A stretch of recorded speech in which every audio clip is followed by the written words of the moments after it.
आप कहते भाई एज है हमारी, इतनी एज है, तो आयु आयुर्वेद के हिसाब से, वेद के हिसाब से क्या कहलाएगा? देखो इधर आओ,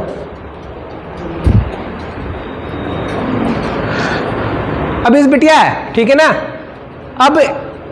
अब इसकी आयु है पूरी, जीवन है ना इसका, तो इसके जीवन में क्या क्या है? शरीर, ध्यान देना, शरीर, इंद्रिय, सत्व और आत्मा का जो संयोग है, तभी तो ये जीवित है, ठीक है ना। शरीर इंद्रिय सत्वात्मा संयोगो धारि जीवितम, ठीक है। बैठ, क्या आयु की परिभाषा क्या है? देखो लिखो, शरीर, इंद्रिय, सत्व, सत्व मीन्स यहां पर मन या कभी कभी चित्त को भी बोला गया है। शरीर इंद्रिय सत्व और आत्मा का जो संयोग है। अब भैया जब इस शरीर है, फिर इसमें इंद्रियां भी तो काम कर रही हैं, और ये किसके प्रधान में काम कर रही हैं? आत्मा या प्राण। जब तक ये नहीं होगा तो आपका शरीर किसी कार्य का नहीं है, वो शरीर ही शरीर है बस। इसीलिए दो शब्द हैं। क्या शब्द है? एक तो होता है शरीर और एक है शारीर। शरीर और शारीर दोनों को लिखो, काम आएगा। जैसे आप एनाटॉमी फिजियोलॉजी पढ़ते हो, है ना, तो एनाटॉमी फिजियोलॉजी किसकी पढ़ते हो? शरीर की। फिजियोलॉजी का क्या मतलब होता है? कार्य की है, कि शरीर कैसे कार्य कर रहा है, राइट। तो वो किस में होगा? शारीर, शारीरिक तंत्र, शारीरिक गतिविधि, ये तो लिखते हैं। तो शारीर है मीन्स, और शरीर क्या है? जब शरीर में प्राण अधिष्ठित हो जाए, प्रतिष्ठित हो जाए, तो वो शारीर है। नहीं तो जहां प्राण निकल जाए तभी तो शरीर ही है वो। भाई आंख उसमें है, नाक उसमें है, जीभ उसमें है, हाथ उसमें है, परंतु वो गति कहां कर रहे हैं? उसका हार्ट काम कर रहा है? नहीं। उसका लंग्स काम कर रहा है? नहीं। क्यों? क्योंकि शरीर में तो सारी चीजें थी, परंतु ये जब तक नहीं होगा इसका संयोग, तो मतलब शरीर इंद्रिय सत्व और आत्मा। पता लग रहा शरीर इंद्रिय सत्व, तो मन तो है ही नहीं, और आत्मा ही आत्मा घूम रही है, तो क्या हो जाएगा? जीवित नहीं होगा ना। तो उसको एक बेस तो चाहिए ही ना। तो जब तक ये चारों चीजें नहीं मिलेंगी, शरीर इंद्रिय सत्व और आत्मा, तो उसको क्या कहेंगे? आयु। उसको क्या कहेंगे? तो क्या परिभाषा हुई? शरीर इंद्रिय सत्वात्मा संयोगो धारि जीवितम। धारि मीन धारण करने वाला, धारि मीन धारण, जो इन सबको धारण करे वो शरीर है। बात समझ रहे हो? समझ में आ भी रहा है? मैं खाली बोल रहा हूं, मेरा गला सूख रहा है। पीछे बच्चे आ रहे हैं समझ में? पेपर भी होगा इसका लास्ट में पेपर भी है, ठीक है। आयुर्वेद का क्या मतलब हुआ? आयु का मतलब क्या? आयुष या जीवन। तो शरीर इंद्रिय सत्व मन और चित्त, जहां पर है सत्व मीन्स चित्त को कहा गया वैसे, और आत्मा का संयोग जो है वो आयु है, जीवन है। और वेद क्या है फिर?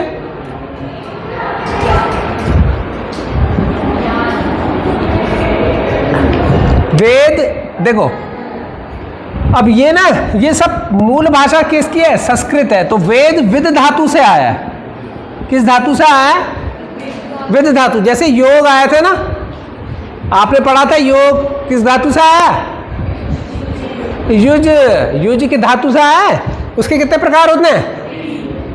युजिर योगे, युजिर संयमे, युजिर समाधो। ये है योग का मतलब जोड़ भी है, परंतु वो कैलकुलेटिव है, मींस जहां पर एक और एक दो हो रहे हैं, तो वो युज है, वो भी युज है, पर वो योग में वो जुड़ रहा है, एक और एक दो, तो वो योग है। परंतु यहां पर जो आप योग पढ़ रहे हो वो कौन सा है इसमें से? देखा है कॉम्प्लिकेटेड काम। आप जो योग पढ़ रहे हो इन तीनों में से कहां है वो? जोर से बोलो। हैं? सीक्वेंस में पूरा ही योग है। अरे आप ये वाला योग पढ़ रहे हो, जुज समाधो, इसलिए पहला पाद कौन सा है? समाधि पाद, वहीं से शुरू हो रहा है। ठीक है, ये कौन सा पाद है?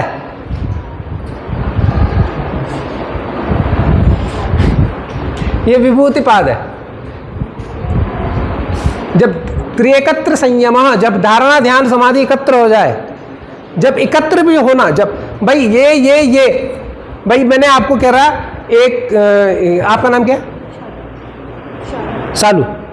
अब एक ये है, एक ये है और एक ये है, ठीक है, ये है तो सेपरेट सेपरेट, मैंने दोनों को एकत्र कर दिया एक हाथ, तो संयम बना दिया आपके, एक यूनिटी बना दी, है ना।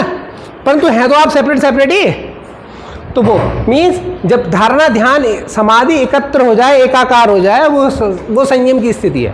परंतु आप जो योग में पढ़ रहे हो समाधो है, जो समाधो, ठीक है। चलो छोड़ दो। तो यहाँ पर वेद भी क्या है? वेद भी अलग अलग। अच्छा, मैंने कहा धातु, युज धातु, धातु का क्या मतलब हो गया? धातु का क्या मतलब हुआ? लोहा क्या है? सोना क्या है? चांदी क्या है? उसका क्या मतलब हो गया? कि जिस धातु से अलग अलग चीजें प्राप्त की जा सके। मतलब समझ में आया? तो मतलब एक ही शब्द था, उससे अलग अलग अलग चीजें प्राप्त हुई। तो वेद विद धातु से आया है, तो इसका मतलब होता है सत्ता, ज्ञान,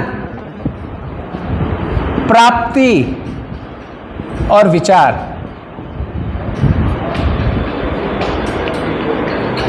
वेद किससे आया था? विद धातु से आया था। उसमें क्या है? सत्ता, ज्ञान, प्राप्ति और विचार, जिससे आयु की, जिस शास्त्र के द्वारा आयु की सत्ता के बारे में पता चले, जिस शास्त्र के द्वारा आयु का ज्ञान प्राप्त हो, जिस शास्त्र के द्वारा आयु को प्राप्त कैसे किया जाए, और जिस शास्त्र के द्वारा आयु का विचार किया जाए, वो क्या है? आयुर्वेद। ठीक है ना। मतलब ये सेपरेट सेपरेट है। मैंने कहा ना ये विद धातु है, तो धातु का मतलब होगा इसमें सेपरेट सेपरेट चीजें निकलेंगी। जैसे लोहे से क्या बना सकते हो आप? चाकू, तलवार, कैंची, हथौड़ा, ये तो बना सकते हो। उनका प्रयोग अलग अलग है। भाई चाकू से अब आलू काटना है, हथौड़े से काटोगे या चाकू से? बस, है ना। तो वो तो आयुर्वेद की क्या परिभाषा हुई? आयु और वेद। आयु का क्या मतलब हो गया? जिसमें जहां पर शरीर, इंद्रिय, सत्व और आत्मा का संयोग हो, वो आयु है। और वेद, वेद भी अलग अलग प्रकार से, सत्ता, ज्ञान, प्राप्ति, विचार। तो जहां पर आयु की सत्ता के बारे में पता चले, आयु का ज्ञान प्राप्त हो, आयु का प्राप्त कैसे हो और आयु का विचार किया जाए, उसे हम कहते हैं आयुर्वेद। सिंपल परिभाषा है। अब याद हो गई किसी को? खड़े होकर बताओ जिसको होगी पता। कौन बताएगा? पीछे बॉयज। आयुर्वेद की परिभाषा कौन बताएगा?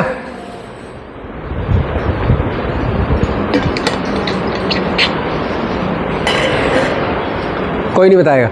इसका मतलब समझ में नहीं आया तुम्हारे? हाथ उठाओ जिसकी समझ में नहीं आया। क्योंकि देखो बेसिक फंडामेंटल क्लियर होगा तो ही आगे बढ़ पाओगे। आपको समझ में नहीं आया, आप लेट आइए। देखो आयुर्वेद की परिभाषा बताइए अभी, है ना। तो आयुर्वेद क्या है? दो शब्द। किसकी समझ में आया है वो हाथ उठाए। आपका आ गया? आओ पीछे से आ जाओ, आ जाओ, आ जाओ, इधर आओ, आओ। हाँ यस, आ जाओ, आ जाओ। अब ये समझाएगी आपको। इसकी समझ में आया नहीं आया? बताओ, इसको समझाओ बिटिया को कि आयुर्वेद की क्या परिभाषा, बताओ। आयुर्वेद दो शब्दों से बना है, आयु प्लस वेद। जिसमें आयु है वो है शरीर, इंद्रिय और सत्व और आत्मा। सत्व का मतलब है इसमें मन और चित्त, और आत्मा के संयोग से बनता है आयु। और जो वेद का मतलब है, वेद है आपका सत्ता, ज्ञान और प्राप्त और विचार। ये जो आयु से है, मतलब आयु की सत्ता और उसका ज्ञान और प्राप्ति और विचार, वो है आपका वेद। और इनको मिला के बनता है आयुर्वेद। हाँ, जिस शास्त्र से आयु की सत्ता का पता चले, जिस शास्त्र से आयु की का ज्ञान प्राप्त हो। हाँ बोलो बोलो, आगे बोलो। जिस शास्त्र से ज्ञान की प्राप्ति, जिस शास्त्र से आयु की प्राप्ति हो, और जिस ज्ञान से आयु हाँ, जिस शास्त्र से आयु की का विचार किया जाता है, उसे हम कहते हैं आयुर्वेद। और कौन बताएगा दूसरा? बहुत अच्छा बताया, गुड। और कौन बताएगा? एक चीज समझ में आया? आ जाओ तुम भी आओ, बताओ। देखो, अगर आपका बेस क्लियर नहीं होगा ना, तो आपको थोड़ा सा फिर संशय रहेगा। लो बताओ। सर ऐसे बताओ। नहीं ऐसे बताओ। चलो, आयुर्वेद 2 शब्दों से मिलकर बना है, आयु प्लस वेद, जिसमें आयु का अर्थ है जीवन, अर्थात शरीर, आत्मा, सत्व, इंद्रिय, और वेद का अर्थ है ज्ञान, अर्थात जो शास्त्र हमें इंद्रियों का ज्ञान कराता है, जो शास्त्र हमें आत्मा का ज्ञान कराता है, वो मिलकर आयुर्वेद बनता है। जो शास्त्र हमें आयु की सत्ता के बारे में बताए, जो शास्त्र हमें आयु की ज्ञान के बारे में बताए। ठीक है, चलो गुड। समझ आया सबको? नहीं आया? जोर से बोलो। जय माता की। ठीक है। अच्छा, आयुर्वेद में ना, अब जैसे मैंने आयुर्वेद बताया था, अब इसमें जैसे इसके 8 अंग हैं। क्या है? 8 अंग हैं, जिसे हम कहते हैं अष्टांग आयुर्वेद। अष्टांग आयुर्वेद, जैसे योग में थे ना 8 अंग, क्या क्या थे?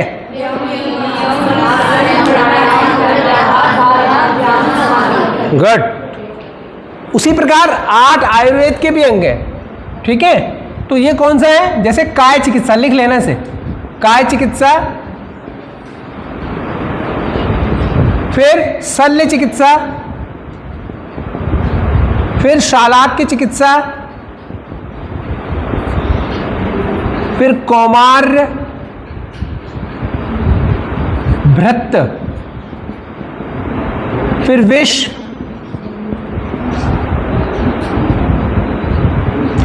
फिर भूत, फिर रसायन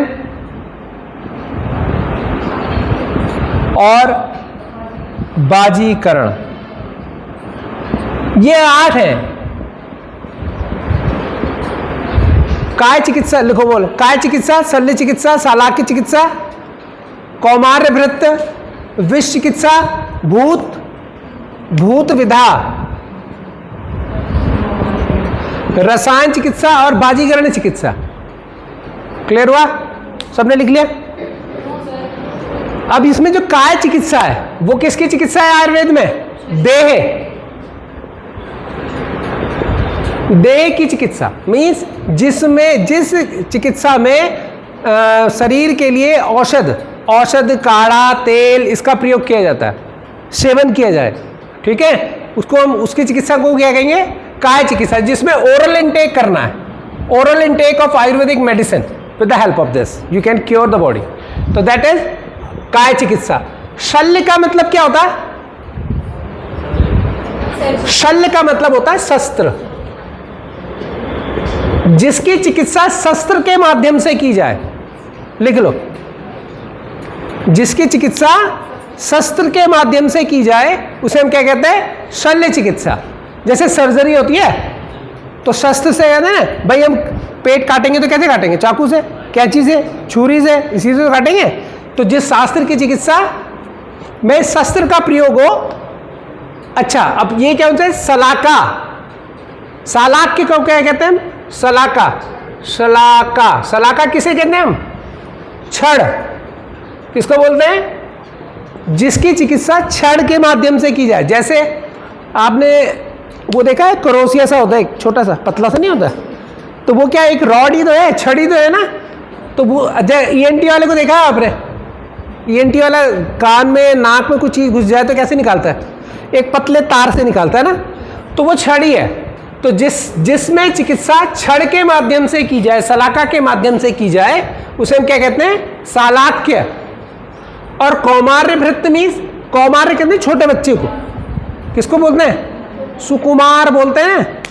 कौमार, कौमार मीन्स छोटे बच्चे, जिसमें गर्भ से लेकर जब तक बच्चा पैदा ना हो जाए तब तक, और बच्चा पैदा हो जाए उसके बाद दुग्धपान तक, जब तक प्रौढ़ नहीं हो जाता तब तक उसका जो लालन पालन है वो कौमार्य भृत्य के अंदर किया जाता है, जिसमें कहते हैं पेडियाट्रिक्स, जिसमें छोटे बच्चे के डॉक्टर होते हैं जो, ठीक है, उन्हें हम कहते हैं कौमार्य भृत्य। विष चिकित्सा क्या होती है? विष चिकित्सा ऐसी हो गई कि किसी भी अनजानी कंडीशन में अनजानवश हम कुछ विषाक्त चीज़ें खा लें, या किसी सर्पदंश से कट जाए, या बिच्छू काट ले, कीड़ा काट ले, कुत्ता काट ले, तो उसमें जो मैनेजमेंट है, कौन सी औषधियों का प्रयोग करना है, उसे हम कहते हैं विष चिकित्सा के अंतर्गत। उस विष को हटाना ही तो है शरीर से। भाई सांप काट ले तो क्या करोगे? तो उसका इलाज करेंगे ना, उसका मैनेजमेंट करेंगे, ठीक है ना।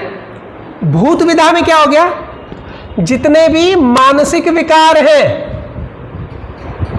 साइकोसोमेटिक डिसऑर्डर, मेंटल डिसऑर्डर जो होंगे, जैसे मिर्गी, अपस्मार, पागल, उन्माद, पागलपन के लक्षण, ठीक है, सिजियोफ्रेनिया, तो जितने भी मानसिक रूप से जो ग्रसित रोगी हैं उनकी चिकित्सा भूत विधा के अंदर की गई।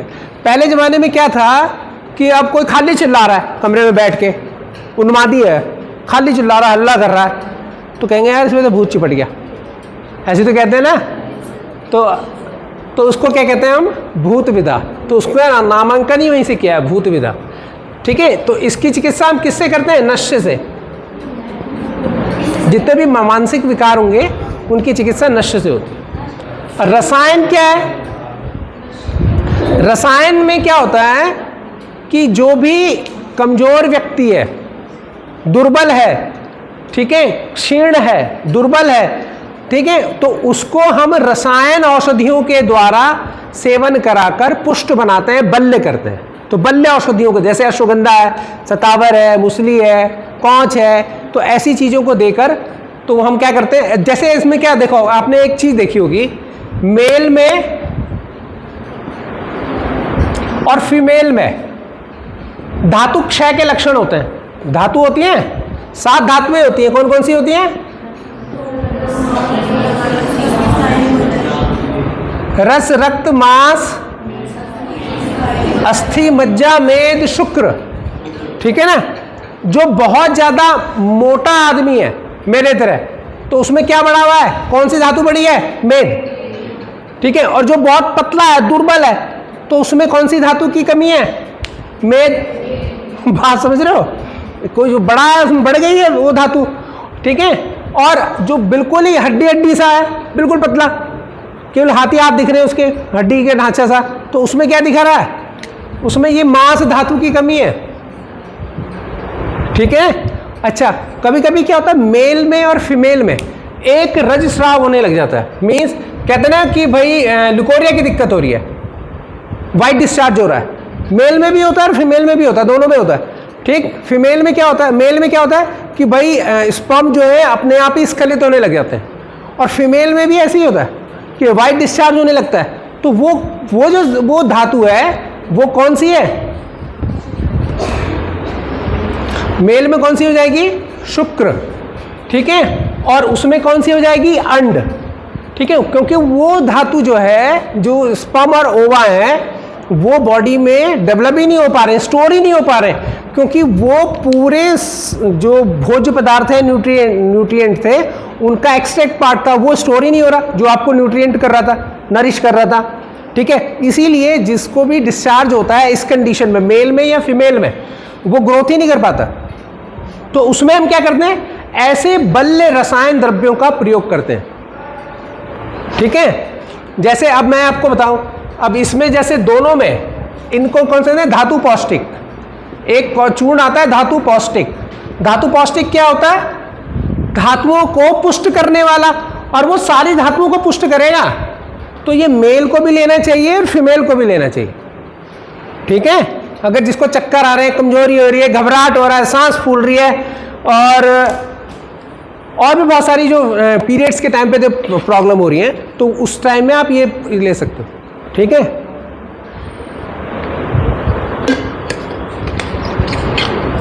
ज्यादातर लोग मेल इसको लेते हैं धातु पौष्टिक, और फीमेल के लिए क्या है? सुपारी पाक आता है।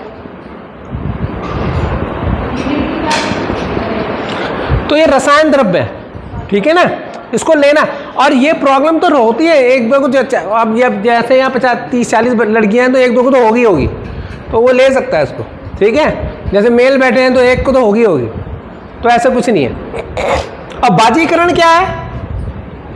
बाजीकरण वो चिकित्सा है जब मेल और फीमेल में इनफर्टिलिटी के सिम्टम्स आने लग जाए, कि भाई बांधत्व हो जाए, बांझपन आ जाए। बांझपन ये नहीं कि महिलाओं में ही होगा, पुरुष में भी होगा। अगर स्पर्म ही नहीं बन रहे तो वो भी बांझ हो गया, मतलब वो भी जो इनफर्टाइल हो गया, ठीक है। तो बाजीकरण चिकित्सा से हम क्या करते हैं? फर्टिलिटी को मेंटेन करते हैं, ठीक है ना। तो ऐसे में कौन कौन सी द्रव्य का प्रयोग किया जाता है? महिलाओं में लिखो, फीमेल में एक आता है शिवलिंगी, शिवलिंगी और पुत्र जीवक। इन दोनों को पीसकर पाउडर को ले लो फल घृत से। किससे लेना है? फल घृत या फल कल्याण घृत। फल घृत या फल कल्याण घृत आता है। इन दोनों को पाउडर को मिलाओ और ये एक चम्मच घी लो और दूध के साथ पी जाओ। मेल में क्या आता है? कौछ,